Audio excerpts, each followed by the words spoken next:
Uy, te. Oh, bakit? Pautang daw si Mama 600. Pambayad lang daw po sa Grab. Grab? Opo, ayan po. Bakit kasi dito kayo bumaba?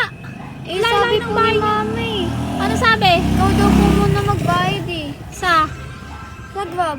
Asan yung mama mo? Umuwi na po. Nauna na? Opo. O tapos?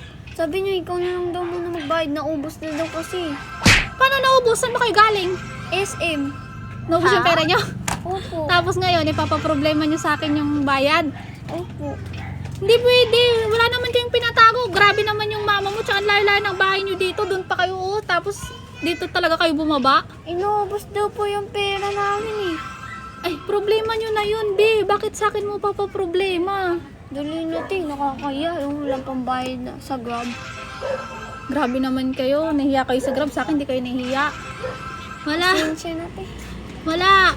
Sabi mo sa mama mo. Doon kayo bumaba. Tsaka, bakit wala ba kayong ibang ihiraman doon? Dito pa talaga kayo bumaba. Layo-layo ng bahay nyo. Alam naman kasi namin mabait ka. No, kahit na. Hindi pwede. Masasanay kayo pag ganyan. Pag lagi kayong pinagbibigyan, pinapautang na nga kayo dito ng mga items. Tapos, pati ba naman pambayad nyo ng Grab? Di pwede. Sabi mo sa mama mo. Dali na te, paano tong Grab? Eh, problema nyo na yun. Utusan mo, sakay ka ulit. Doon ka bumaba sa bahay nyo. Sabihin mo, hindi kita pinautang. Ano ba yan? Grabe naman kasi kayo. Inubos yung pera nyo sa SM. Tapos sa akin Hindi. mga problema. Sige. Susulat ka, ha? Kaya nga. Lakas no? 3 days later.